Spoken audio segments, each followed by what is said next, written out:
नमस्कार सभी को। हार्डी विनबर्ग इक्विलिब्रियम में आपका बहुत बहुत स्वागत है। हार्डी विनबर्ग दो वैज्ञानिक थे, एक ब्रिटिश के वैज्ञानिक थे। कौन से? हार्डी जो वैज्ञानिक थे वह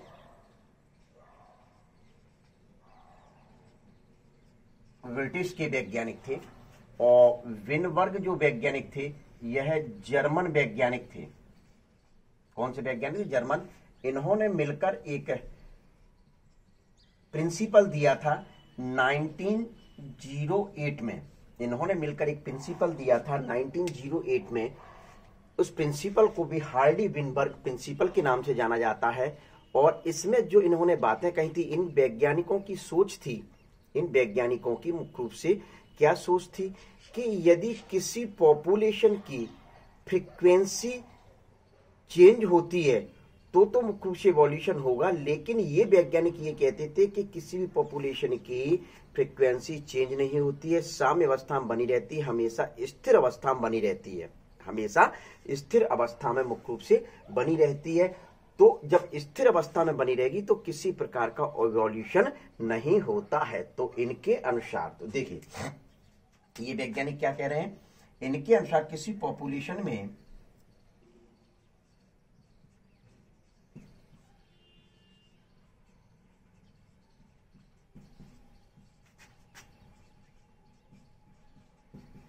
किसी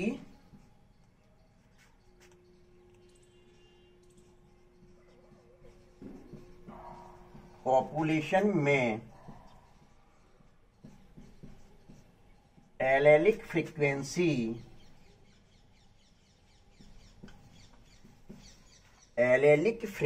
अभी बताऊंगा कि एलेलिक फ्रीक्वेंसी क्या होता है, जल्दबाजी ना करें। एलेलिक फ्रीक्वेंसी हमेशा स्थिर या साम्यावस्था या इक्विलिब्रियम रहती है। तो उसी को मुख्य रूप से क्या नाम दे दिया गया? रहती है।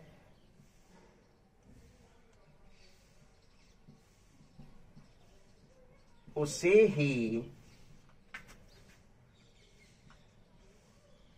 हार्डी विनबर्ग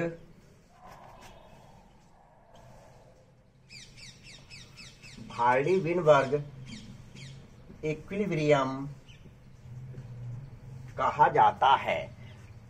भाई हार्डी और विनबर्ग नामक जो वैज्ञानिक थे, इन्होंने क्या कहा था कि पॉपुलेशन की एलेलिक फ्रीक्वेंसी सदैव स्थिर रहती है, सदैव स्थिर रहती है। तो उसी को क्या कहा जाता? हार्डी विनबर्ग इक्विलिब्रियम कहा जाता। और इस स्थिति में नो इवोल्यूशन, सीधे सीधे मैंने लिख दिया नो इवोल्यूशन। अभी आप ये समझें तो फिर इवोल्यूशन कैसे आया होगा? ऐसी कोई पॉपुलेशन नहीं है जिसमें मुख्य रूप से सदैव इक्विलिब्रियम कंडीशन में मुख्य रूप से एलिलिक जीन्स रहें। तो देखिए ये अब इसमें कुछ शब्द आ रहे हैं, देख रहे होंगे आप। एक तो पॉपुलेशन शब्द आ गया, एक एलिल शब्द आ गया, जीन शब्द मैंने बोल ही दिया था। तो इनका क्या मतलब होता है? पॉपुलेशन का मतलब क्या होता है? क्या पॉपुलेशन का मतलब क्या होता है? तो सबसे पहले आप पॉपुलेशन का मतलब समझें।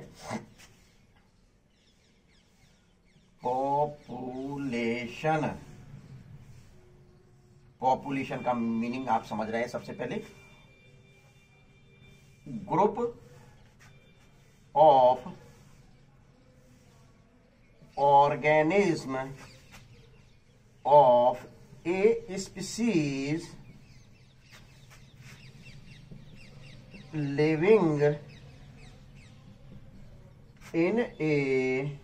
living in a particular area and these are these are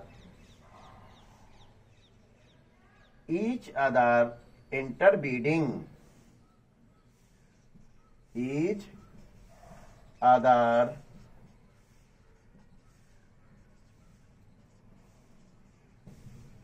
interbreeding.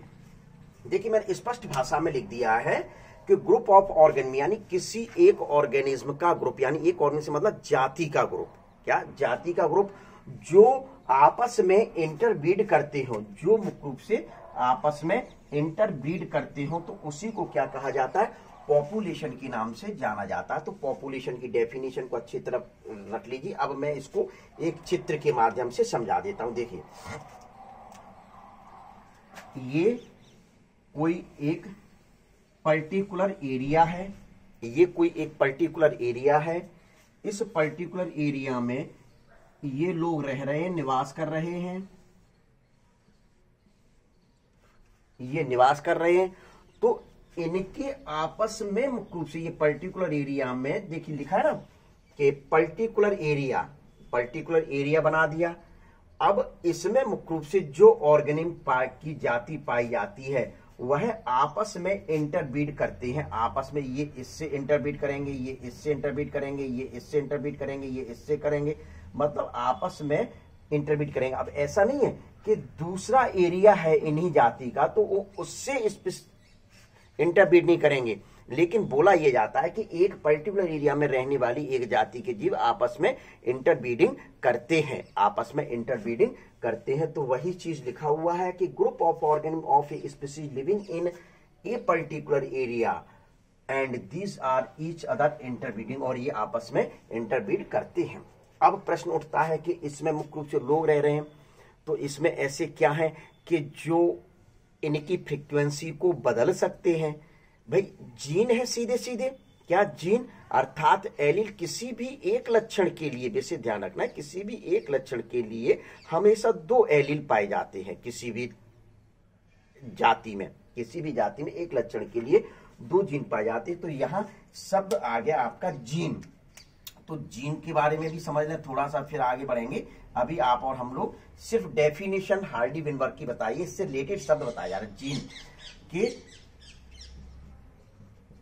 किसी लक्षण को जनरेशन टू जनरेशन, शॉर्ट में लिख दिए, जनरेशन टू जनरेशन ट्रांसफर करती है और क्रोमोसोम पर पाए जाते। देखिए क्रोमोसोम को हेरिडिटरी व्हीकल्स कहा जाता है, आपको यह पता होगा, यानी कि क्रोमोसोम ही लक्षणों को एक पीढ़ी से दूसरी पीढ़ी में ले जाते हैं। लेकिन ये लक्षण पाए काय पे जाते हैं, ये लक्षण किस रूप में पाए जाते हैं, ये लक्षण जीन के रूप में पाए जाते हैं, यानी जीन पर लक्षण पाए जाते हैं। तो क्रोमोसोम के माध्यम से जीन एक पीढ़ी से दूसरी पीढ़ी में जाते हैं। क्रोमोसोम के माध्यम से जीन जो है वह एक पीढ़ी से दूसरी पीढ़ी में पहुंचते हैं, तो उसमें लक्षण पाया जा रहा है, जीन पर लक्षण है। तो निश्चित है कि जीन जब जा रहे हैं तो लक्षण भी मुख्य रूप से जाएगा। तो इस वजह से लिख दिया किसी लक्षण का जनरेशन टू जनरेशन ट्रांसफर करती है और क्रोमोसोम पर पाए जाते हैं। और जीन जो शब्द था 1908 में मुख्य रूप से दिया गया शब्द था। इसको पहले मेंडल के फैक्टर के रूप में जाना जाता था, मेंडल के फैक्टर के रूप में जाना था। मेंडल ने जो सबसे पहले देखा था तो इनको कारक कहा था, लेकिन आज इनको क्या नाम दिया जाता है, जीन नाम दिया जाता है। अब ये तो हुआ ये चीजें। अब आता है वास्तविक कंडीशन में मुख्य रूप से, तो इनके ये जितने लोग रह रहे हैं तो इनके समूह के समूह को, सभी के जो कैरेक्टर है जो जनरेशन टू जनरेशन ट्रांसफर कर रहे हैं उनको एक साथ जीन पूल कहते हैं। क्या कहा जाता है, एक साथ जीन पूल कहा जाता है। अब नाम आ गया जीन पूल। भैया देख लो जीन पूल क्या होता है, लिख लिख के मतलब मैं पढ़ाऊंगा समझाऊंगा बिल्कुल कि आपको कोई समस्या ही ना आए। देखिए जीन पूल के बारे में मैं लिख रहा हूं, किसी इंटरब्रीडिंग, देखिए इंटरब्रीडिंग शब्द ये है, यहां कहीं मैंने लिखा हुआ है देखिए ये लिखा हुआ है। अब आप इंटरब्रीडिंग तो समझ चुके हो, हिंदी मीडियम वाले आप लोग समझ लें, अंतः प्रजनन कहा जाता है, अंतः प्रजनन। तो इंटरब्रीडिंग पॉपुलेशन में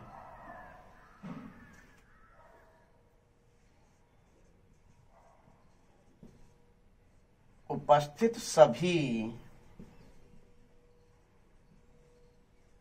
जीन व उनके एलेलिक को जीन पूल कहते। बिल्कुल क्लियर शब्द हो गए, देख लीजिए, किसी इंटरब्रीडिंग पॉपुलेशन में उपस्थित सभी जीन व उनके एलेलिक को जीन पूल कहते। अब एक बार फिर से यहां पर आ जाइए, देखिए, group of organism of a species living in a particular area, living in a particular, इधर देख लीजिए, living in a particular area and these are each other, अरे भैया बोल दिया करो कि सर यार नहीं लगा पाए, ईच अदर इंटरब्रीडिंग, यानी आपस में एक दूसरे से इंटरब्रीडिंग कर रहे हैं। तो ये जो पर्टिकुलर एरिया में लोग रह रहे हैं वो आपस में क्या कर रहे हैं, इंटरब्रीडिंग कर रहे हैं। तो इनके जो जीन हैं, इनके सभी जीन व उनके एलील हैं। एलील क्या होते हैं कि किसी भी लक्षण के लिए जीन होते हैं, उनके जो एलील होते हैं, एक लक्षण के लिए सदैव 2 एलील होते हैं, विशेष तौर पर समझ लीजिए, क्योंकि अभी हार्डी विनबर्ग आएगा तब उसमें इन्हीं के काम आएंगे। तो इनके जो एलील है वह जीन को सामूहिक रूप से, मुख्य रूप से एक साथ क्या कहा जाता है, जीन पूल कहा जाता है। विशेष ध्यान रख लेना, कुत्ते, पौधे और मानव के एक साथ जीन को जीन पूल नहीं कह रहा हूं, जो इंटरब्रीडिंग कर रहे हैं, जो इंटरब्रीडिंग कर रहे हैं उनको मुख्य रूप से जीन पूल कहा जाता है। अब समझ लीजिए, अब यहां से आपका चालू हो रहा है हार्डी विनबर्ग सही ढंग से। ये तो डेफिनेशन हो गई, ये डेफिनेशन हो गई थी उसकी, हार्डी विनबर्ग की। क्या हार्डी विन, इनके अनुसार किसी पॉपुलेशन में एलिलिक फ्रीक्वेंसी हमेशा स्थिर या साम्य अवस्था में रहती है, स्थिर या साम्य अवस्था में रहती है, उसे ही हार्डी विनबर्ग इक्विलिब्रियम कहा जाता है। तो स्वाभाविक है कि इसकी फ्रीक्वेंसी ऐसी की वैज्ञानिक हार्डी विनबर्ग कहना है, इसकी फ्रीक्वेंसी जो जीन की या एलील की फ्रीक्वेंसी वो सदैव एक जैसी रहती है, सदैव एक जैसी रहती है। इस कारण से मुख्य रूप से इवोल्यूशन नहीं होता है। लेकिन भाई ऐसे कैसे संभव है कि मतलब जब फ्रीक्वेंसी एक जैसी रहेगी तो इवोल्यूशन ही, हाँ ये है कि थोड़ा बहुत निश्चित तौर पर फ्रीक्वेंसी परिवर्तित होती होगी, उसी कंडीशन में मुख्य रूप से इवोल्यूशन होगा। क्योंकि इवोल्यूशन तो आप देख रहे हैं हो रहा है, चाहे कुत्ते में देख लो, बिल्ली में ले लो, गाय में ले लो, किसी में भी ले लो, प्लांट्स में ले लो, ह्यूमन में ले लो, निश्चित तौर पर इवोल्यूशन हो रहा है। भले उसमें टाइम हजारों लाखों करोड़ों वर्ष लग जाए, लेकिन इवोल्यूशन होता है। तो इस वजह से मुख्य रूप से जो वैज्ञानिक कह रहे हैं हार्डी विनबर्ग के सदैव एलिक फ्रीक्वेंसी स्थिर अवस्था में रहती है। तो अपन तो इन्हीं की बात को समझा रहे हैं अभी। तो ये जो पर्टिकुलर एरिया, इनमें जो जीन पाए जाते हैं वो हमेशा स्थिर रहते हैं, इस कारण से किसी प्रकार की इवोल्यूशन नहीं होता है, किसी प्रकार का इवोल्यूशन नहीं होता। यदि इनकी फ्रीक्वेंसी में परिवर्तन कर दिया जाए, इनकी फ्रीक्वेंसी परिवर्तन हो जाए, तो निश्चित तौर पर मुख्य रूप से न्यू स्पीसीज पैदा होती है, न्यू स्पीसीज मुख्य रूप से पैदा होती है। तो ये आपको दिखाना है। अब मुख्य रूप से कैसे, तो इसी चीज को हमेशा स्थिर बनी रहती है हार्डी विनबर्ग के अनुसार। क्योंकि इन्होंने हार्डी विनबर्ग ने दोनों ने दिया था, तो इस वजह से इनकी इक्विलिब्रियम बनी रहती है, साम्यावस्था एक जैसी बनी रहती है, तो समान बनी रहती है।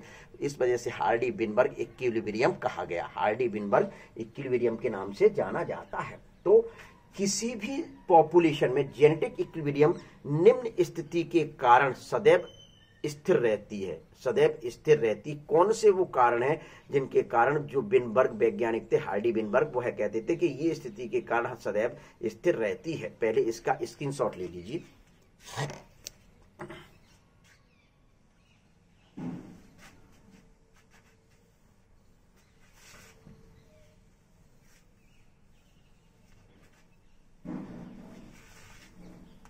देखिए,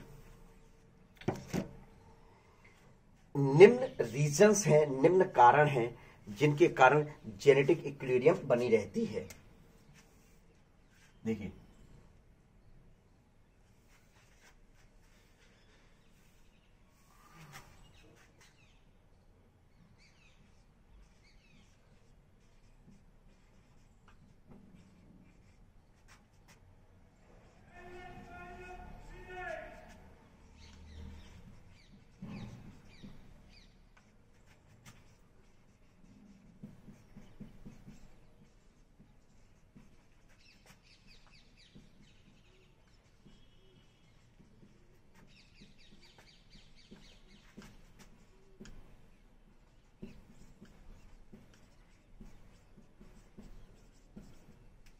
पता नहीं कहाँ लाइन जाती है, मुझे तो पता ही नहीं चलता है मैं कैसा लिखता हूँ। बहुत कोशिश करता हूँ कि सीधी लाइन करूं, लेकिन सीधी लाइन नहीं हो पाती, टेढ़ी चली जाती ऐसे सुर ऊपर की साइड में। चलिए निम्न कारण देखिए कौन कौन से।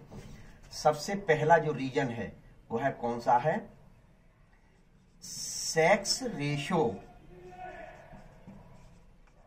इनका जो कहना था, इन वैज्ञानिक हार्डी विनबर्ग वैज्ञानिक का मानना था सेक्स रेशो एक ही रहे, पहला पॉइंट। दूसरा पॉइंट मुख्य रूप से था पॉपुलेशन का आकार बड़ा हो। मतलब पॉपुलेशन देख लीजिए, ये किसी पर्टिकुलर, ये आ गया बड़ा मैंने कर दिया, ठीक है। तो इतना बड़ा होगा तो जितना बड़ा आकार होगा उसमें फ्रीक्वेंसी परिवर्तन के चांस ना के बराबर होंगे, क्योंकि यदि थोड़ी बहुत फ्रीक्वेंसी चेंज होती भी है तो पता नहीं चलता है, ठीक है। तो क्लियर लिखा, पॉपुलेशन का आकार बड़ा हो। फिर वर्ष भर जनसंख्या, वर्ष भर जनसंख्या स्थिर रहे। फिर अगला म्यूटेशन नगण्य हो या ना हो, दोनों चीजें हैं। नगण्य का मतलब ना ही होता है, पॉपुलेशन में प्रवासन व निष्कासन ना हो। देख लीजिए कितनी अच्छी बात है, मुख्य रूप से हार्डी विनबर्ग ने समझाया था अपने हार्डी विनबर्ग इक्विलिब्रियम बने रहने के लिए। तो क्या कहना था, सेक्स रेशियो, यानी कि यहां ये लोग रह रहे हैं, ये देखिए मैंने पीपल्स, मोर देन मतलब मैंने बोल रहा हूं 100 पीपल, कितने लोग रह रहे हैं, 100 लोग रह रहे हैं। अब इस 100 लोग में मुख्य रूप से 50 मेल है 50 फीमेल है। यदि ये रेशियो बना रहता है, क्या ये रेशियो बना रहता है, तो किसी भी कंडीशन में मुख्य रूप से इक्विलिब्रियम बनी रहेगी पॉपुलेशन में, जेनेटिक इक्विलिब्रियम। पॉपुलेशन का आकार बड़ा हो, छोटा सा पॉपुलेशन होगा, क्या छोटी सी समष्टि होगी, तो निश्चित तौर पर मैं उसमें इक्विलिब्रियम डिस्टर्ब होगी, इक्विलिब्रियम डिस्टर्ब होगी, जेनेटिक इक्विलिब्रियम। लेकिन यदि बहुत बड़ा आकार है पॉपुलेशन का, किसी समष्टि का आकार बहुत बड़ा है, तो निश्चित तौर पर मुख्य रूप से उसमें जेनेटिक इक्विलिब्रियम सदैव बनी रहने के चांस रहते हैं। वर्ष भर ईयरली जनसंख्या स्थिर रहे, यानी कि ईयरली जनसंख्या स्थिर बनी रहे, वर्ष भर मुख्य रूप से वहां की संख्या, जैसे 100 मैंने कहा है तो 100 की 100 बनी रहे, तो किसी प्रकार के मुख्य रूप से जेनेटिक इक्विलिब्रियम डिस्टर्ब होने के चांस नहीं होते हैं, पहली बात। फिर म्यूटेशन नगण्य हो भाई, ये तो आपको बताया sudden change in any character, मतलब किसी भी लक्षण में अचानक परिवर्तन हो जाते हैं, उन्हीं को म्यूटेशन या उत्परिवर्तन कहा जाता है।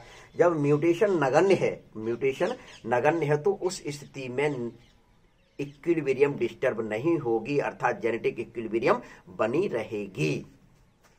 फिर पॉपुलेशन में प्रवासन व निष्कासन ना हो, यानी कि यहाँ की जो जनसंख्या है, यहाँ के जो लोग हैं वह किसी दूसरी पॉपुलेशन में ना जाएं और दूसरी पॉपुलेशन के लोग मुख्य रूप से इसमें ना आए। तो इस चीज को कहा जाता है कि यहां से उधर जाते हैं, क्या उधर जाते हैं तो इमिग्रेशन कहा जाता है, इमाइग्रेशन, और उधर से मुख्य रूप से इधर से गए और उधर जो पहुंच रहे हैं दूसरी समष्टि में पहुंचे, उसको इमाइग्रेशन कहते हैं। ये कंडीशन ना हो तो निश्चित तौर पर मुख्य रूप से जेनेटिक इक्विलिब्रियम सदैव बनी रहेगी, ठीक है। तो ये चीज मुख्य रूप से आप पॉइंट्स को उतार लीजिए, इनको फिर मैं मिटाल रहा हूं। अब एग्जाम्पल के द्वारा मैं आपको समझा रहा हूं किस प्रकार से रहते हैं। किसी भी पॉपुलेशन के एक लक्षण के एग्जाम्पल को मैं लेके चलता हूं, जैसे कि हेयर कलर, कि ब्लैक हेयर कलर होते हैं किसी में ब्राउन हेयर कलर होते हैं। एक लक्षण को लेकर ले रहा हूं, हेयर कलर, ठीक है। तो देखिए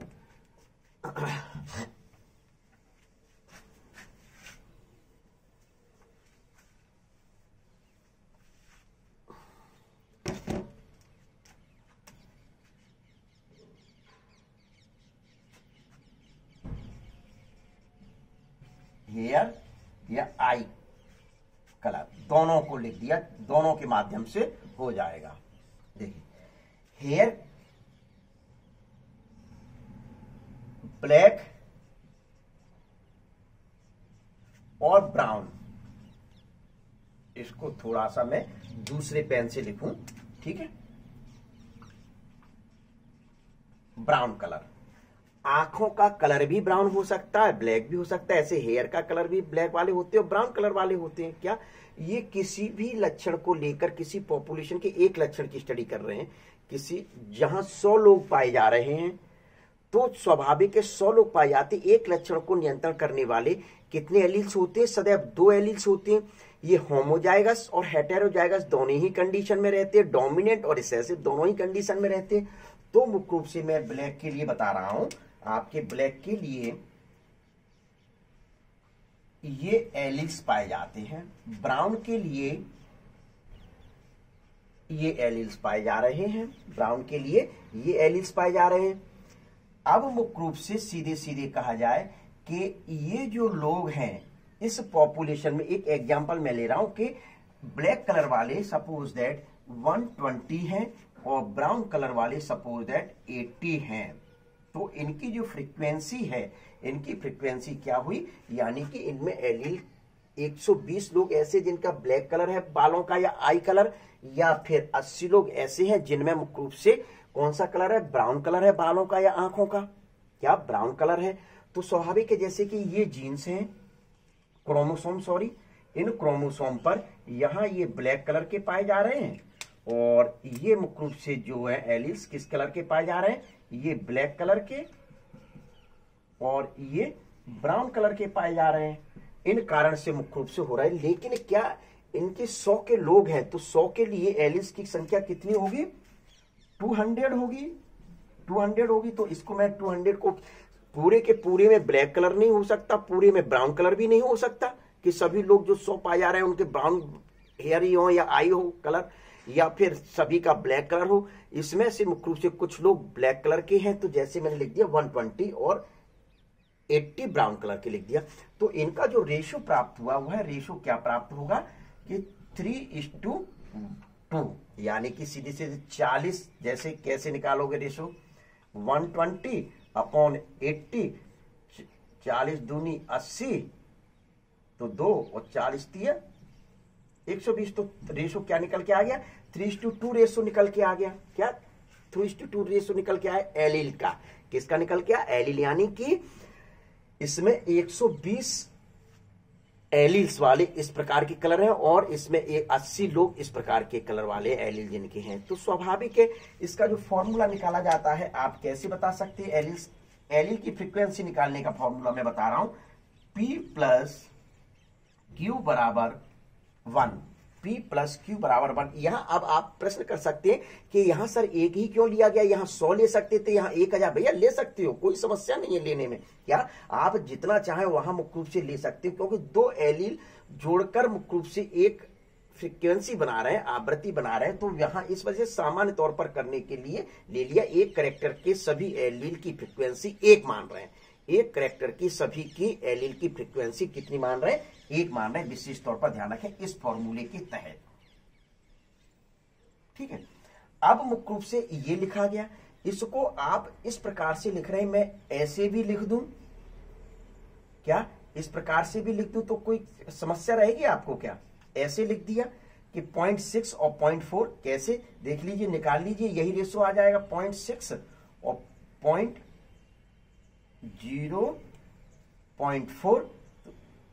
पॉइंट से पॉइंट कट गया, दशमलव से दशमलव का 2 दूनी 4, 2 3 6, तो ये रेशो आ गया कि नहीं आ गया, 3:1, यानी कि 3 रेशो वाले ब्लैक हैं और 2 वाले क्या है ये। अब सपोज दैट इनको ये वाले जो हैं ये बी वाले हैं फ्रीक्वेंसी वाले, और ये जो ब्राउन है वह क्यू वाले हैं, क्या ये क्यू वाले। तो यहां मैंने क्या लिख दिया कि इसकी जो आवृत्ति है वो 0.6 थी, इसकी जो है वह रेशो में 0.4 है, कितनी है 0.4 है। तो इस वजह से मुख्य रूप से ये निकल के आ गया। यदि किसी दूसरे की निकाले, दूसरे एग्जांपल ले ले, यहाँ 120 की जगह यहां कर दें 150 और यहां 50 की 80 की जगह कर दें 50, तो भी मुख्य रूप से वही रेशो निकल के आएगा। तो कुछ भी कंडीशन कर लो, निकलकर मुख्य रूप से यही स्थिति आनी है। अब यदि ये जो रेशो है, ये रेशो नेक्स्ट जनरेशन, अब इनकी संतान भी तो होगी, इनकी संतान होगी, तो इस संतान की नेक्स्ट जनरेशन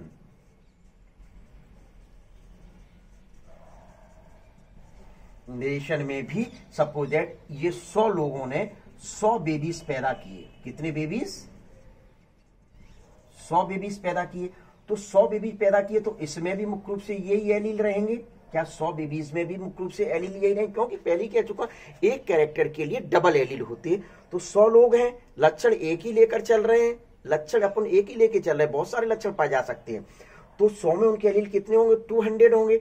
200 का भी रेशो मुख्य रूप से यदि 3.3:2 आता है, तो यानी कि इसकी फ्रीक्वेंसी इक्विलिब्रियम में रही, इसकी फ्रीक्वेंसी जो है हार्डी-विनबर्ग के अनुसार इक्विलिब्रियम में रही। इस वजह से यहां मुख्य रूप से कभी भी जेनेटिक इक्विलिब्रियम चेंज नहीं होता है, ऐसा हार्डी-विनबर्ग साइंटिस्ट कहते थे। कौन कहते थे? हार्डी-विनबर्ग साइंटिस्ट कहते थे। इसका मतलब इवोल्यूशन इस पॉपुलेशन में नहीं होता है, इसका मतलब इवोल्यूशन इस पॉपुलेशन में नहीं होता है। ये तो आपका जो फॉर्मूला था, इसको पहले आप लोग स्क्रीनशॉट ले लीजिए। ये जो फॉर्मूला था, ये फॉर्मूला एलील की फ्रीक्वेंसी निकालने के लिए है। ये फॉर्मूला किसके लिए था? एलील्स की फ्रीक्वेंसी निकालने के लिए है। अब यदि आपसे कोई कहे कि हमें फ्रीक्वेंसी इस पॉपुलेशन की चाहिए, इस पॉपुलेशन की पूरी फ्रीक्वेंसी चाहिए, ऑर्गेनिज्म की फ्रीक्वेंसी चाहिए, तो उसके लिए किस प्रकार से निकाल सकते? उसके लिए भी आप आसानी से निकाल सकते। देख लीजिए कि अभी ले लिया, स्क्रीनशॉट में डाल दूं। चलिए, ये मैं गोला नहीं मिटा दूंगा, गोला ही का तो पूरा मतलब ये पूरी की पूरी वही, अरे ये मिटल गया। चलिए देखिए, कुछ नहीं है, यहां मैं अभी लिखे देता हूं कि 200 एलील, 200 एलील्स पाए जा रहे हैं। बेबीज जो हुए थे 100 बेबीज, उसमें भी मुख्य रूप से कितने? 200 एलील्स होंगे। कितने एलील्स थे? 200 एलील्स थे। अब आप इसकी फ्रीक्वेंसी निकाल रहे हैं। देखिए, एलील्स की फ्रीक्वेंसी निकालने के लिए मैं फॉर्मूला ऊपर लिखे देता हूं एक बार, जिससे आपको ध्यान में बना रहे। एलील फ्रीक्वेंसी निकालने का फॉर्मूला क्या था? P प्लस Q बराबर 1। एक लक्षण को मानने के लिए सदैव उसकी फ्रीक्वेंसी 1 रहती है। एक कैरेक्टर की सभी एलील की फ्रीक्वेंसी 1 होती है। तो यहां लिख दूं, चलो, एक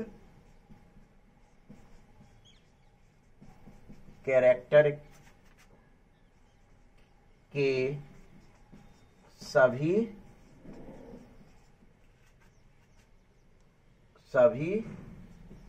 एलील्स की फ्रीक्वेंसी 1 होती है। कैसी होती है? मुख्य रूप से 1 होती है। तो अब जब इनकी फ्रीक्वेंसी 1 होगी, क्या इनकी, ये तो फ्रीक्वेंसी किसके निकालने के लिए है? आपका एलील की। अब इसके पूरे निकालने के लिए क्या फॉर्मूला होगा? आप लोगों ने मुख्य रूप से बचपन में फॉर्मूला पढ़ा होगा, P प्लस Q ये बराबर 1। तो इसको मैं इस रूप में लिखे देता हूं, P square plus Q square plus 2PQ बराबर 1। देख लीजिए, पूरे की निकल आएगी कि ब्लैक की, जैसे मैंने अभी आपको बताया ना 3:2 था, कैसे कैसे था। देखिए, तो ये, या इसको ऐसे भी लिख सकते, विशेष ध्यान रखें, P square plus 2PQ plus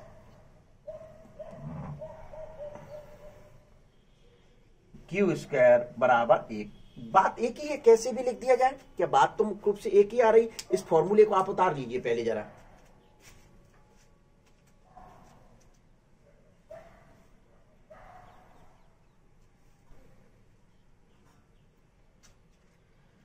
उतार लिया। अब देखिए, इसमें आप और हम लोग फिट करते हैं। देखिए कि इसको इस प्रकार से लिखा गया था, या 0.6 और 0.4 था, इस रूप में था। क्लियर? तो देखिए क्या था कि बी की फ्रीक्वेंसी क्या मानी थी, पी मानी थी, और स्मॉल बी की फ्रीक्वेंसी क्या मानी थी, क्यू मानी थी। तो विशेष ध्यान रखें, तो यहां बीपी के जो है वह 3 में आ रहा था, ये किस में आ रहा था, 2 में। इसका 0.6 था और इसका कितना था, 0.4 था। अब इस फॉर्मूले के अंतर्गत इनको रख दिया जाए। देख लीजिए, देखिए पी का था, तो मैं पहले मुख्य रूप से होमोजाइगस स्थिति को बता रहा हूं। मैं किसको बता रहा हूं, होमोजाइगस स्थिति को लेकर बता रहा हूं। तो 0.6 इंटू 0.6 क्या आएगा, 0.36। इसका यदि गुणा भाग करके निकालेंगे 0.3। अब इसका यदि परसेंटेज निकालते हैं तो परसेंटेज कितना आएगा, 36%, 36%। यानी कि इस पॉपुलेशन में 36% लोग, इस पॉपुलेशन में 36% जो लोग थे वह मुख्य रूप से कैसे थे, ब्लैक वाले थे। कैसे थे, ब्लैक वाले थे। ये आपको ध्यान में रखना, ब्लैक हेयर, ब्लैक आई वाले थे। अब यदि मुख्य रूप से ये तो फ्रीक्वेंसी किसकी निकल आई, इसकी निकल आई, ठीक है। अब यदि Q की निकालें, इसकी निकाल के पहले देखते हैं। तो इस दौरान मुख्य रूप से आप देखेंगे तो देखिए इसको कितना माना, 0.4। तो 0.4 ये होमोजाइगस रिसेसिव वाली स्थिति है। तो ये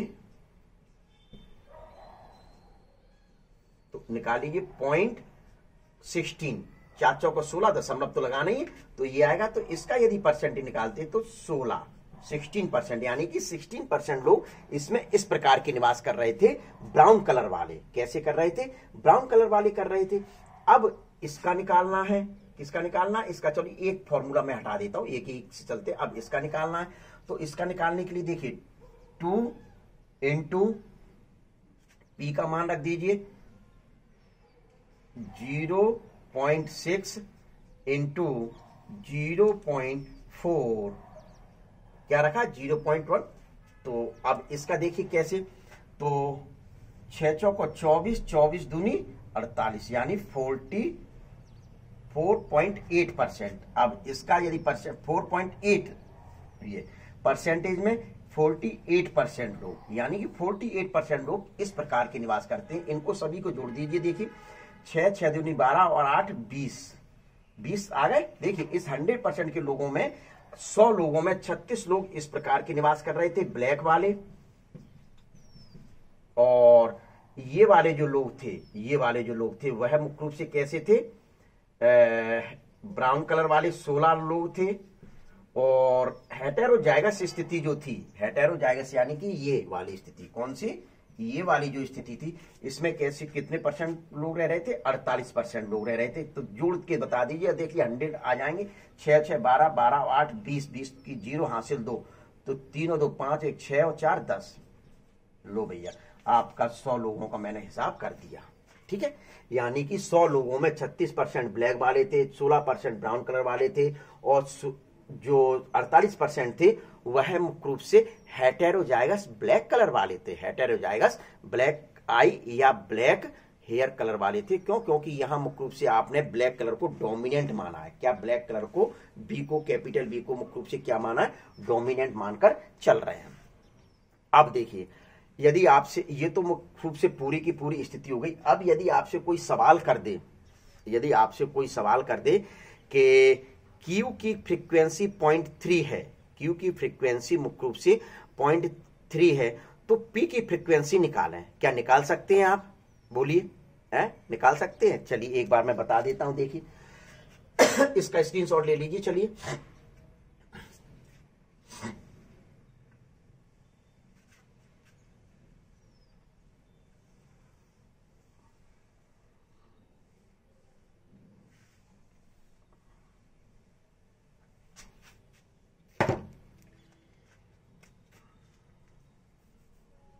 एलील कितने, 200। देखिए प्रश्नकर्ता ये कह रहा है, पेपर में क्वेश्चंस में ये आता है, ये फॉर्मूला आपको ध्यान में रखने, दोनों फॉर्मूला।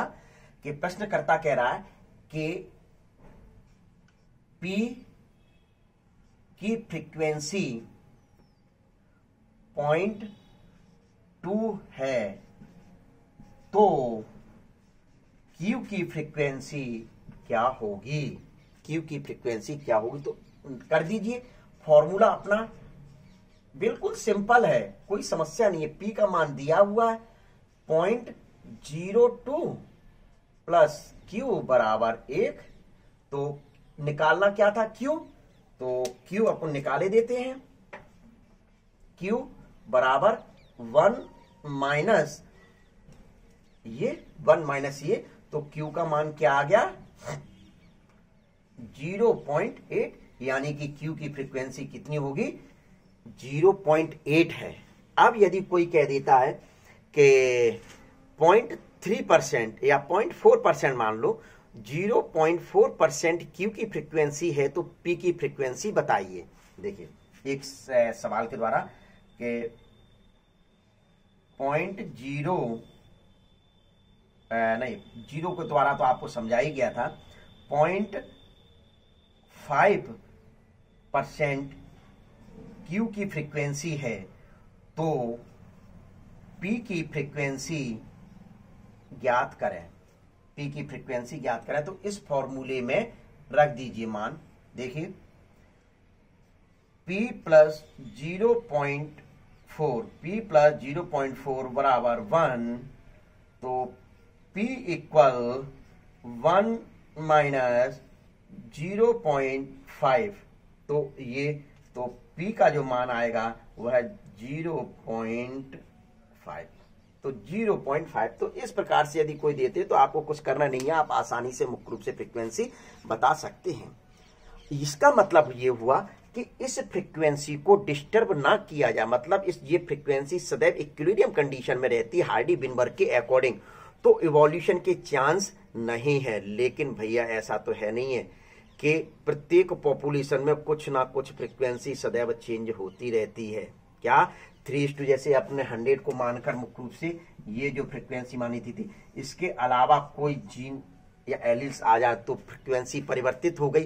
सपोज दैट के मुख्य रूप से जो भी आ जाए, अपन तो ये फ्रीक्वेंसी हटाते हुए कोई भी फ्रीक्वेंसी इस जगह आ जाए, मैं ये क्यों लूं कि 3:2, 3:2 लूं या कोई भी लूं, तो जो भी परिवर्तन हो जाए तो अमूल परिवर्तन, तो उसके फलस्वरूप इवोल्यूशन के चांस रहते हैं। और इस पृथ्वी पर कोई भी समष्टि ऐसी नहीं है जिसमें इवोल्यूशन ना होता हो। ये बात एक अलग है कि इवोल्यूशन आप और हम लोगों को एहसास नहीं होता, हजारों लाखों करोड़ों वर्षों बाद मुख्य रूप से एक न्यू पॉपुलेशन आती है। तो इनको परिवर्तन, इसमें मुख्य रूप से इस पॉपुलेशन में हलचल मचाने वाले ऐसे कौन से फैक्टर हैं, ऐसे कौन से फैक्टर हैं जो मुख्य रूप से हलचल मचा सकते हैं, जो हलचल मचा सकते हैं, उन फैक्टर के बारे में अपन स्टडी करते थे। देखिए ले लीजिए इसका,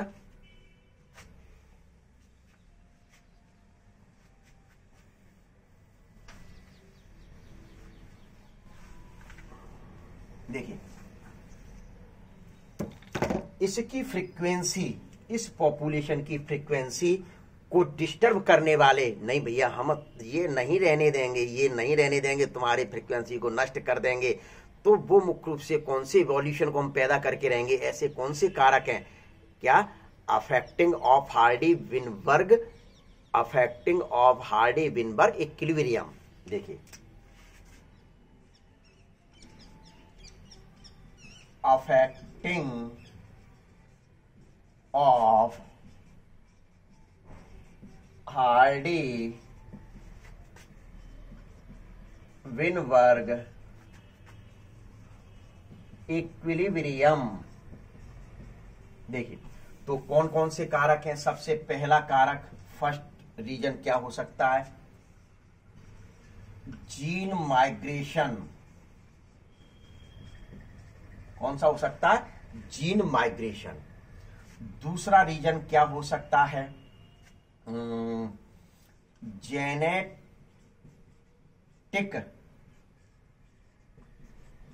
ड्रिफ्ट यानी आनुवांशिक अपवाहन। तीसरा रीजन क्या हो सकता है, रिकॉम्बिनेशन। फोर्थ नंबर मुख्य रूप से क्या हो सकता है, म्यूटेशन। म्यूटेशन फिर बता सकते हैं नेचुरल सिलेक्शन और नॉन रैंडम। ठीक है, तो ये कई कारण हैं जो इस पॉपुलेशन को डिस्टर्ब कर सकते हैं, इसकी फ्रीक्वेंसी को, एलेलिक फ्रीक्वेंसी को डिस्टर्ब कर सकते हैं। क्या ये कारण जो आपके लिखे गए हैं कि gene migration, genetic drift, recombination, mutation, natural selection और नॉन रैंडम कंडीशन जो है वह मुख्य रूप से इस पॉपुलेशन की एलेलिक फ्रीक्वेंसी को चेंज कर सकते हैं, जिसके कारण इवोल्यूशन की संभावना बन जाएगी। अब भैया इवोल्यूशन क्या हुआ, पहले तो आप ये देख लें कि इस पॉपुलेशन में यदि फ्रीक्वेंसी को परिवर्तन कर दिया जाए तो विकास होता है, इवोल्यूशन होता है। तो सबसे पहले आपको इवोल्यूशन की बताना है। जैसे कि अभी मैंने बताया था कि ये रेशो पाया जाता है, इस रेशो के स्थान पर कोई दूसरा रेशो आ जाए तो इसकी एलेलिक फ्रीक्वेंसी चेंज हो गई। एलेलिक फ्रीक्वेंसी चेंज हो गई तो क्या उत्पन्न हो गया, इवोल्यूशन उत्पन्न हो गया। क्या उत्पन्न हो गया, इवोल्यूशन उत्पन्न हो गया। भैया इवोल्यूशन उत्पन्न हुआ कि नहीं हुआ, तो इवोल्यूशन को क्या कह सकते हैं, तो देखिए इवोल्यूशन की डेफिनेशन यहां देख लीजिए कि इवोल्यूशन अकार when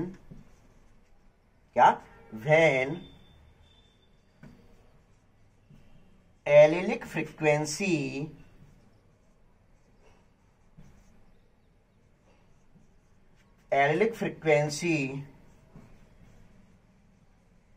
change from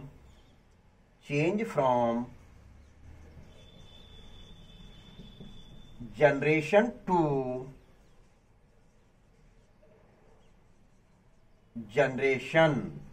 देखिए बिल्कुल लिख दिया कि evolution occur when allelic frequency change from generation to generation, यानी कि किसी भी पॉपुलेशन की frequency, allelic frequency generation to generation change होती है तो उसके फलस्वरूप सैकड़ों, हजारों, लाखों, करोड़ों वर्षों बाद एक न्यू स्पीसीज बन जाती है। उसी को क्या कह दिया, विकास कह दिया। उसी को क्या कह दिया गया, विकास कह दिया। तो ये फ्रीक्वेंसी, इस पॉपुलेशन की फ्रीक्वेंसी चेंज करने की क्षमता किसमें है, कौन इसको हिला डुला सकता है, कौन इसको झकझोर सकता है, वो निम्न रीजन है: gene migration, genetic drift, recombination, mutation और नेचुरल सिलेक्शन, नॉन रैंडम। ये कंडीशन जो है वह मुख्य रूप से इसके इस पॉपुलेशन की एलेलिक फ्रीक्वेंसी को चेंज करने की क्षमता रखते हैं। तो देखिए एक एक मुख्य रूप से आपको मैं पॉइंटों के बारे में बता देता हूं। तो देखिए कौन कौन से पॉइंट है, हाँ इसका जरा स्क्रीनशॉट ले लें डेफिनेशन की। तो सबसे पहला जो रीजन था, सबसे पहला जो रीजन था वह रीजन कौन सा था इसकी फ्रीक्वेंसी को चेंज करने के लिए, ये पर्टिकुलर एरिया है। देखिए सबसे पहला जो मैंने आपको बताया वह कौन सा था, जीन माइग्रेशन। कौन सा था सबसे पहला, जीन माइग्रेशन था। तो देखिए ये एक एरिया है, एक पॉपुलेशन ये है, क्या एक पॉपुलेशन ये है, एक पॉपुलेशन ये है। जरा समझ लो, समझ रहे हो कि नहीं। देखिए इसमें कुछ लोग निवास कर रहे हैं, कुछ ये, कुछ ये, कुछ ये, कुछ लोग ये, कुछ ये, कुछ ये। चलो दूसरे कलर के बता दें भाई, कोई एक ही थोड़ी एलिलिक वाले रह रहे हैं, एक ही लक्षण वाले लोग रह रहे हैं। ये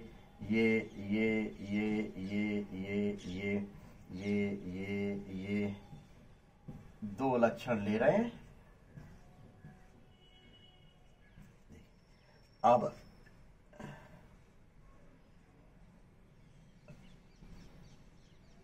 देखिए, अब इसमें भी दूसरा,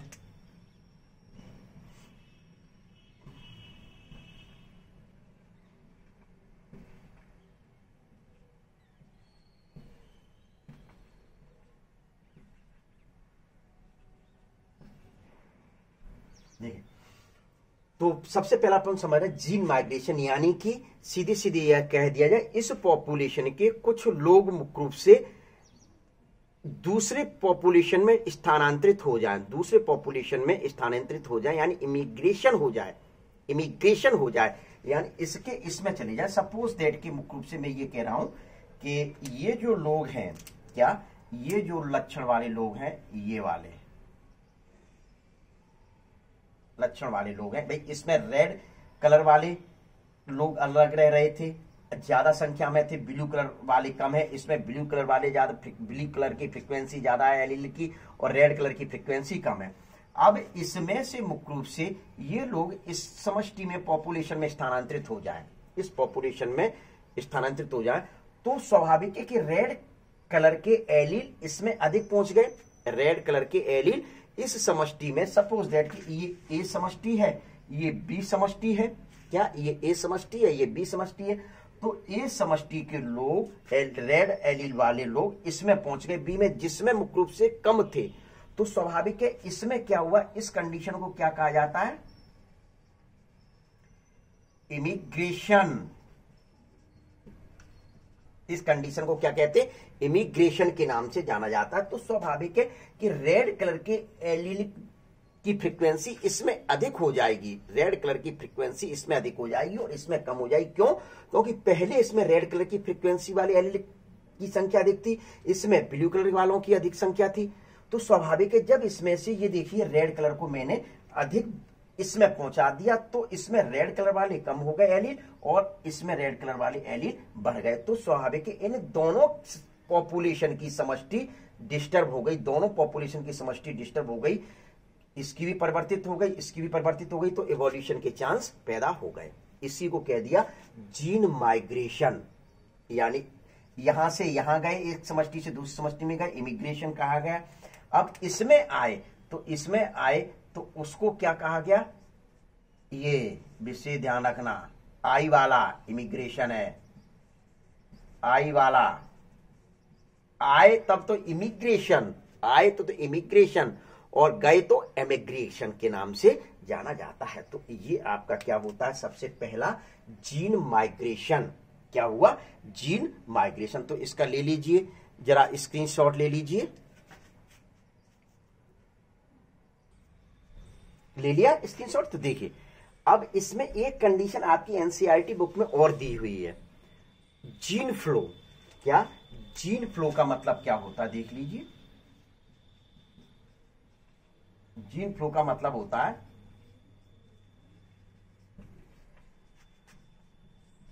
रिपीटेड जीन, यानी कि जीन का बार बार जाना, जीन का बार बार मुख्य रूप से आना जाना जो कहलाता है, बार बार जा रहे हैं जीन जीन लगातार, उसको कहा जाता है रिपीटेड जीन कहा जाता है। तो ये आपके फलस्वरूप मुख्य रूप से इसकी पॉपुलेशन कैसी हो गई, एलिलिक फ्रीक्वेंसी डिस्टर्ब हो गई। जो एलिलिक फ्रीक्वेंसी डिस्टर्ब हुई तो निश्चित तौर पर मुख्य रूप से इवोल्यूशन के चांस रहते हैं। अब आता है दूसरे नंबर पर जेनेटिक ड्रिफ्ट। ले लीजिए, इसका स्क्रीनशॉट ले लीजिए, फिर पढ़ते हैं जेनेटिक ड्रिफ्ट के मामले में।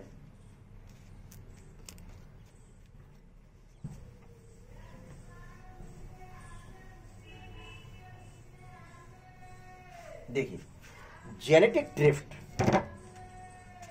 सेकेंड नंबर क्या आता है, affecting factor of Hardy-Weinberg equilibrium का जेनेटिक ड्रिफ्ट। जेनेटिक ड्रिफ्ट का मतलब तो by chance random change in allele. देखिए कोई रीजन ना हो, बाई चांस अचानक मुख्य रूप से घटना घटित हो जाए, क्या तो इस वजह से कहा गया है बाई चांस या रैंडम। क्या बाई चांस मतलब अपने आप, कोई वो नहीं, बाई चांस या random change in allelic frequency, allylic frequency, क्या एलिलिक फ्रीक्वेंसी, ठीक है। तो ये हो गया। विशेष ध्यान रखें जेनेटिक ड्रिफ्ट जो है वह स्मॉलर पॉपुलेशन में काम करेगी। ये जो है वह ऑपरेट्स किस पर होगी, ये जेनेटिक ड्रिफ्ट यहां मैं लिखे देता हूं, genetic drift operates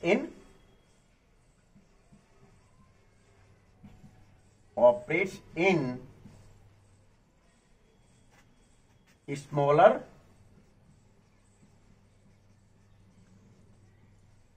population. Generative किस पर? स्मॉलर पॉपुलेशन पर मुख्य रूप से करती है। तो देख लीजिए कि by chance random change in allelic frequency, तो allelic frequency by chance change हो जाए, जैसे कि बताया जाए कि ये एक एग्जांपल मैं ले लेता हूं। ये ग्रीन कलर की ये घास खड़ी है, ग्रासेस खड़ी हैं किसी समष्टि में। ये क्या ग्रासेस, क्या ग्रासेस खड़ी हुई हैं। तो जब ये ग्रासेस खड़ी हुई हैं तो इसमें मुख्य रूप से कुछ ग्रीन बीटल्स रहते हैं।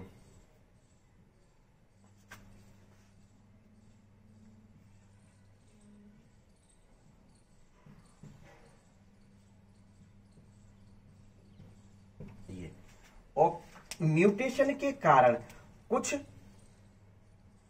रेड बीटल्स भी बन गए। क्या म्यूटेशन के कारण कुछ रेड बीटल्स बन गए, लेकिन जिनकी संख्या बहुत कम थी, जिनकी संख्या बहुत कम थी। अब रैंडमली यहां कोई एनिमल आ जाए, रैंडमली यहां कोई एनिमल आ जाए और वो एनिमल मुख्य रूप से इस ग्रासेस के ऊपर क्या रख दे? पैर रख दे। इस ग्रासेस के ऊपर मुख्य रूप से क्या रख दे? अपने ये देखिए, ये एनिमल कोई आया और एनिमल कोई बड़ा पैर वाला मान लीजिए, चाहे एलिफेंट मान लीजिए, कैमल मान लीजिए, जो आपको मानना है वो मान सकते हैं। तो वो रैंडमली, ये नहीं हाथी आया या ऊंट आया कि नहीं भैया मैं तो यहीं की घास को जाके खाऊंगा जहां बहुत बीटल पाए जाते, ऐसा नहीं होता है। रैंडमली मुख्य रूप से कोई एनिमल्स आया और एनिमल्स ने मुख्य रूप से अचानक आकर इस पर पैर रख दिए। तो ऐसी जगह रखे कि जहां पर ग्रीन बीटल्स अधिक पाए जाते थे। तो ग्रीन बीटल्स अपने आप को छुपाए रहते थे कि ग्रीन में उसमें दिखाई नहीं रहते थे, इनके दुश्मन इनको मार नहीं पाते थे, जिससे इनकी संख्या बढ़ती चली जाती थी। बेचारे जो म्यूटेशन के फलस्वरूप रेड बीटल्स उत्पन्न हुए थे, उनकी संख्या मुख्य रूप से बढ़ नहीं पाती थी, क्योंकि इनको मुख्य रूप से मार गिरा दिया जाता था। लेकिन रैंडमली क्या हुआ, किसी एनिमल्स ने आकर ऐसे स्थान पर पैर रखा जहां ग्रीन कलर के बीटल्स की संख्या अधिक थी। मैं तो ये कह रहा हूं कि यहां पूरा ये स्मॉलर वाला है, देखिए ये विशेष ध्यान ऑपरेशन स्मॉलर पॉपुलेशन, मैंने स्मॉलर पॉपुलेशन को लेकर चला। मैं ये पूरे बोर्ड को कह देता कि इसमें पूरे में ग्रीन पाए जाते तो रख देता, कोई इफेक्ट नहीं पड़ता। इसी वजह से क्या आ गया, genetic drift effect on operates in smaller population. किसको? स्मॉलर पॉपुलेशन, उसको ही सिर्फ इफेक्ट करती है। तो यहां पैर रखा तो स्वाभाविक ये ग्रीन कलर के जो बीटल्स थे वो बीटल्स समाप्त हो गए, बीटल्स मर गए, कुछ बीटल्स बचे। क्या? कुछ बीटल्स बचे। तो वह बीटल्स मुख्य रूप से जो थे, क्या वह बीटल्स जो थे वह क्या रेड कलर की संख्या की अपेक्षा बीटल्स इनकी संख्या कम हो गई। तो अब क्या हुआ, फ्रीक्वेंसी यानी रेड कलर के एलील की फ्रीक्वेंसी अधिक हो गई और जो ग्रीन कलर के बीटल की फ्रीक्वेंसी थी वह मुख्य रूप से कम हो गई। तो इस प्रकार से कहा जाता है कि रैंडमली, कहा कहकर नहीं किया गया था, रैंडमली मुख्य रूप से अचानक अपने आप परिवर्तित मुख्य रूप से फ्रीक्वेंसी हो जाती है। तो ये आप क्या ले सकते हैं, इसकी फ्रीक्वेंसी को मुख्य रूप से बता सकते हैं एक ये एग्जांपल के द्वारा। यदि आप चाहें तो दूसरा एग्जांपल भी ले सकते, पहले इसकी आप स्क्रीनशॉट ले लीजिए। ले लिया स्क्रीनशॉट, मिटा दूंगा। चलिए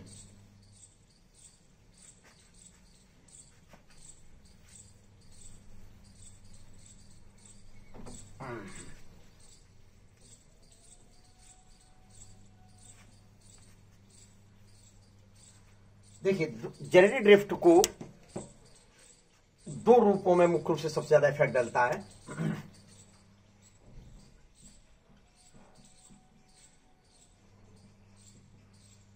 जेनेटिक ड्रिफ्ट रैंडमली, विशेष तौर पर मुख्य रूप से क्या था कि by chance randomly change in allelic frequency. क्या मतलब कि बिना सोचे विचारे कहीं कोई अचानक कोई आ जाए, इधर से उधर हो जाए, तो रैंडम कहा जाता है उसको। तो उस दौरान फ्रीक्वेंसी एलिलिक चेंज हो जाती है। सपोज दैट कि मुख्य रूप से ये जो कंडीशन है कि दो रूपों में बताया जा सकता है।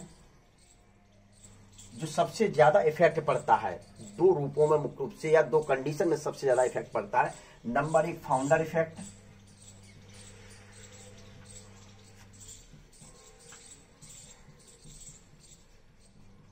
और दूसरा बोटैनिक इफेक्ट।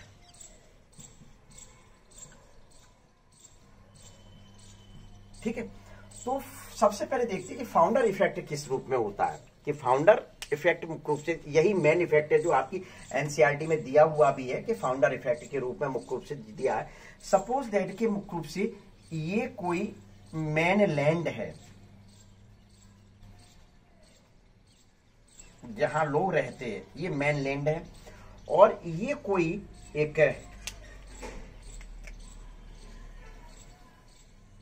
आइसलैंड है, द्वीप है, क्या आइसलैंड है। यहां मुख्य रूप से ब्लैक, ये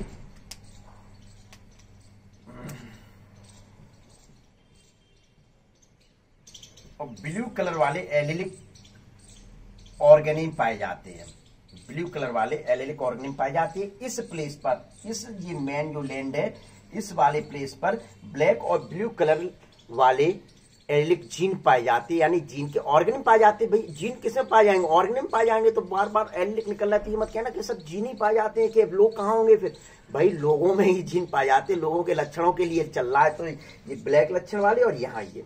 अब यहां से सपोज दैट कि ये वाला जो लक्षण था, ये ब्लू वाला, ये लक्षण मुख्य रूप से इस आइसलैंड पर जाकर शिफ्टेड हो गया, इस आइसलैंड पर जाकर शिफ्टेड हो गया, यानी ब्लू वाला। सपोज दैट इस ब्लू में एक मेल होगा और दूसरा फीमेल। सपोज दैट कह रहा हूं क्योंकि रैंडम है, ये रैंडमली बताया जा रहा है, इसी बाई चांस इसी वजह से लगाया जाता है, बाई चांस या रैंडम। तो सपोज दैट कि ये ब्लू कलर वाला मुख्य रूप से एलिलिक यहां पहुंचा और जिसमें एक मेल होगा एक फीमेल होगा। तो इन दोनों ने मुख्य रूप से जाकर, इन दोनों ने वहां जाकर अपनी संख्या को बढ़ा लिया, यानी कि अपनी संख्या को बढ़ा लिया। तो ये जो इफेक्ट है, ये इफेक्ट ही क्या कहलाता है? फाउंडर इफेक्ट कहलाता है। यह इफेक्ट क्या कहलाएगा? फाउंड। देखिए यहां पहले ब्लू कलर वाले नहीं थे, तो ये यहां से जाकर किस अचानक बाई चांस इस आइसलैंड पर पहुंच गए और उनमें से भी भाग्यवश मुख्य रूप से एक मेल था एक फीमेल था। भाई मेल होता तो नहीं होता, फीमेल होता तो नहीं होता, समाप्त हो जाती। तो बाई चांस मेल और फीमेल एक एक पहुंच गए, तो यहां जाकर उन्होंने अपनी संख्या मुख्य रूप से एक न्यू स्पीसीज ये डेवलप कर ली, यानी कि दिस न्यू पॉपुलेशन, यानी कि न्यू पॉपुलेशन डेवलप हो गई। This new people total differ allylic frequency. तो क्या लिख सकते? तो इसी इफेक्ट को ये जो दो थे, ये वाले दो, इन्होंने न्यू पॉपुलेशन वहां जाकर मुख्य रूप से बना ली। तो ये यानी क्या हुए? वहां के फाउंडर मेंबर हुए। ये वहां के क्या हुए जाके? ये दोनों जो एलिलिक ब्लू कलर वाले थे वो क्या थे? वहां के फाउंडर मेंबर थे। तो इस वजह से इस इफेक्ट को क्या नाम दे दिया गया? फाउंडर इफेक्ट के नाम से जाना जाता है। तो यहां क्या लिख सकते हैं आप कंडीशन में? दिस न्यू पॉपुलेशन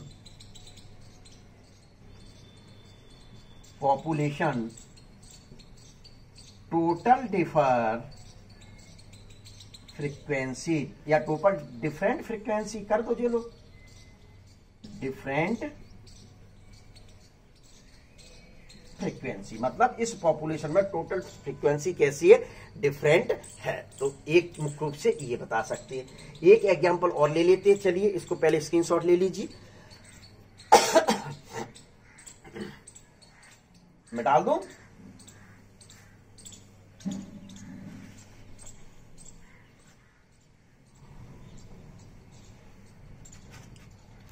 देखिए क्या बताया जाए कि ये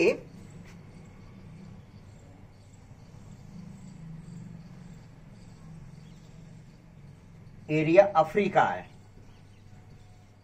ये एरिया कौन सा है? अफ्रीका का है, ठीक है।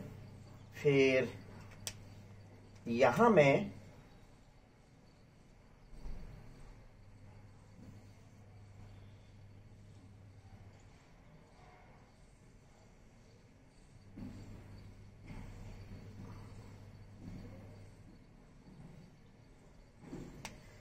मैं जो एरिया बना रहा हूं, देखिए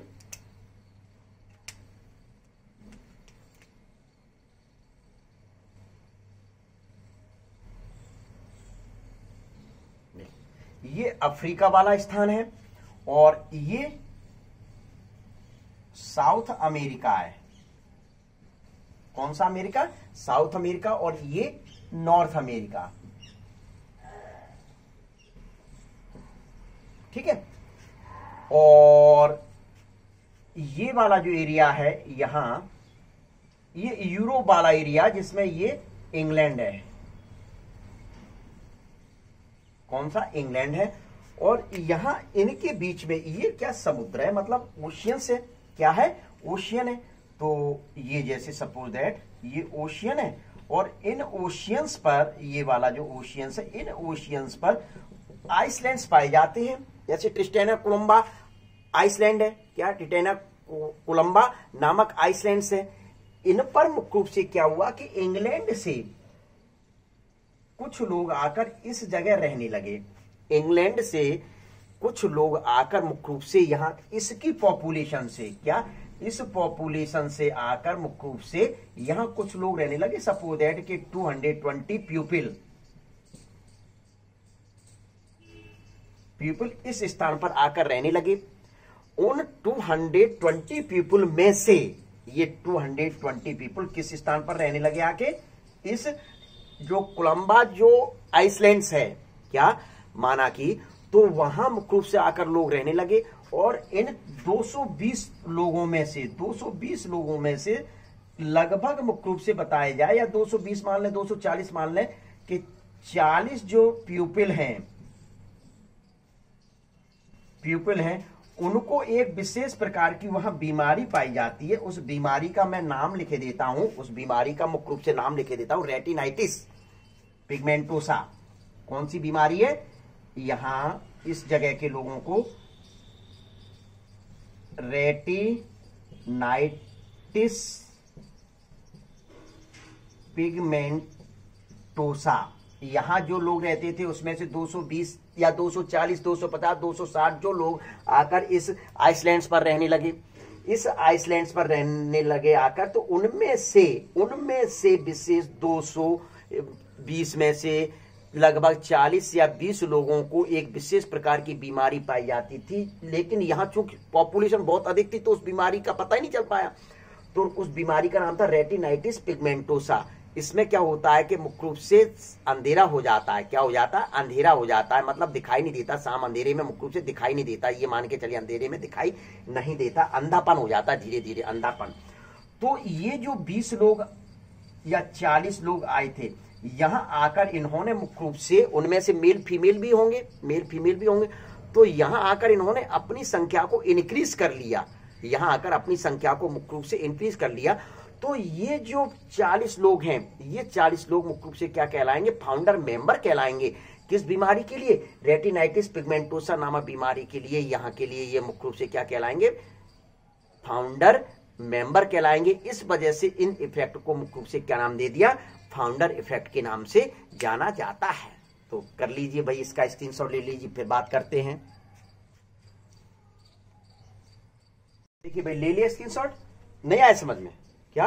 देखिए, फाउंडर इफेक्ट का मतलब है, सीधे सीधे मैं बता दूं, कि जिस स्थान पर वो जनसंख्या न्यून मात्रा में पाई जाती या नहीं पाई जाती, वहां जाकर कुछ लोग अपनी जनसंख्या को बढ़ा लें। अपनी जनसंख्या को, मतलब सीधे सीधे लिख दिया, this new population total differ allelic frequency, मतलब कि वहां एक नई पॉपुलेशन बन जाए, वहां उस जिस स्थान पर नई पॉपुलेशन बन जाए, और जो पॉपुलेशन बना रहा है उसको फाउंडर मेंबर कहा जा रहा है, और जिसके कारण बन रही, इस वजह से उसको फाउंडर इफेक्ट कह दिया। इस एग्जांपल को एक बार मैं फिर से रिवाइज कर देता हूं। देखिए, ये वाला एरिया अफ्रीका का है, ये वाला एरिया साउथ अमेरिका है, ये नॉर्थ अमेरिका है, और ये बीच का एरिया जो है अटलांटिक ओशियंस है। क्या? अटलांटिक ओशियंस वाला एरिया है ये वाला पूरा का पूरा। और इस अटलांटिक ओशियंस पर मुख्य रूप से ट्रिस्टेना कोलंबा नामक ये आइसलैंड्स पाए जाते हैं, एक बहुत सारे आइसलैंड पाए जाते हैं। और ये यूरोप वाला एरिया है। ये कौन सा वाला एरिया है? ये वाला यूरोप वाला एरिया है। तो यहां की जो पॉपुलेशन थी, इंग्लैंड की पॉपुलेशन, इस इंग्लैंड की पॉपुलेशन में से कुछ लोग मुख्य रूप से यहां इस आइसलैंड्स पर आकर रहने लगे। माना कि 220 लोग रहने लगे आके। क्या? 220 लोग रहने लगे आके। उन 220 लोग यहां रहने लगे आके। इन 220 में से 40 लोगों को या 20 लोगों को मुख्य रूप से एक विशेष प्रकार की बीमारी पाई जाती थी, जिस बीमारी को रेटिनाइटिस पिगमेंटोसा कहा जाता है। कहीं कुछ नहीं है, इस बीमारी में मुख्य रूप से अंधेरापन छा जाता है, क्या दिखाई नहीं देता, अंधेरापन छा जाता है। तो यहां रहने लगे। तो यहां उनमें से जो 40 लोग थे उसमें से मेल और फीमेल आ गए, कुछ क्या 20 मेल और 20 फीमेल है। तो स्वाभाविक है कि ये जो 40 लोग थे, ये 40 लोग, इसकी 180 लोग तो अलग थे, 40 लोग मुख्य रूप से कम है, इनकी संख्या मतलब कम हुई। तो इसने आकर यहां अपनी संख्या बढ़ा ली, अपनी संख्या रेटिनाइटिस पिगमेंटोसा में सॉरी रेटिनाइटिस पिगमेंटोसा वाले लोगों ने यहां आकर मुख्य रूप से अपनी संख्या बढ़ा ली। तो ये जो रेटिनाइटिस पिगमेंटोसा की संख्या जो कम थी, तो ये कितने लोग आए, 40 लोग आए, जिसमें से 20 मेल 20 फीमेल, रैंडमली, विशेष तौर पर बाई चांस की बात है, ये रैंडमली इफेक्ट चल रहा है। रैंडमली इफेक्ट का मुख्य रूप से जो सबसे ज्यादा कंडीशन कौन इफेक्ट डाल सकती है, उसमें से फाउंडर इफेक्ट था।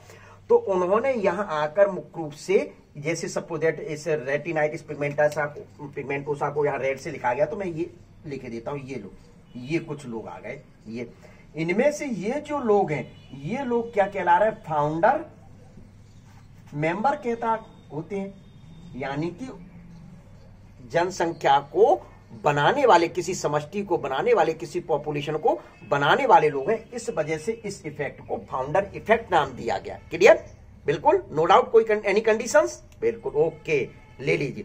अब देखिए, इसके बाद मुख्य रूप से जैसे आपको जेनेटिक माइग्रेशन बता दिया, जेनेटिक ड्रिफ्ट बता दिया, तो आपको म्यूटेशन में पीछे बता ही चुका हूं।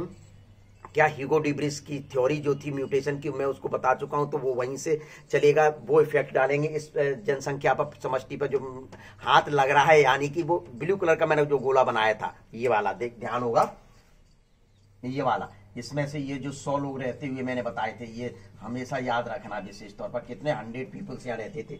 तो एक तो किसको प्रभावित कर दिया, जीन माइग्रेशन ने प्रभावित कर दिया, दूसरा जेनेटिक ड्रिफ्ट के द्वारा इस प्रकार से प्रभावित हुआ, तीसरा म्यूटेशन ह्यूगो डिब्रिस का मैं बता चुका हूं, तो वो आपको वहीं से suddenly change in any character, ठीक है।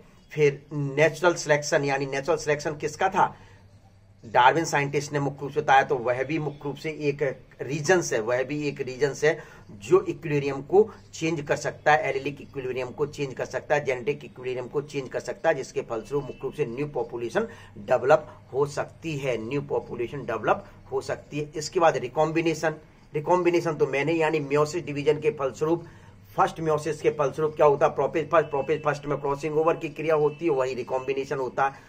तो इन कारणों से मुख्य रूप से न्यू पॉपुलेशन डेवलप होती रहती है। हमेशा किसी न किसी पॉपुलेशन में कभी भी इक्विलिब्रियम एक जैसी स्थिति नहीं रहती है, हमेशा परिवर्तित होती रहती है। ये बात एक अलग है, दिखाई नहीं दे, हजारों लाखों करोड़ों वर्षों बाद एक न्यू पॉपुलेशन उत्पन्न हो जाती है। तो ये है, आप इसका ले लीजिए।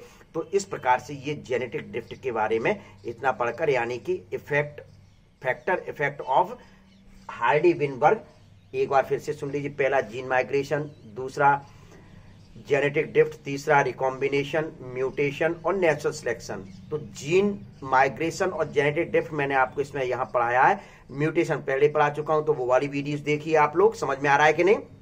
और नेचुरल सिलेक्शन भी डार्विन वाली वीडियोस देखिए, आपको बिल्कुल क्लियर हो जाएगा। और रिकॉम्बिनेशन के लिए आप म्योसिस प्रोपेज फर्स्ट की वीडियो जो है वह देखिए, आपको बिल्कुल क्लियर हो जाएगा। ले लीजिए अब स्क्रीनशॉट।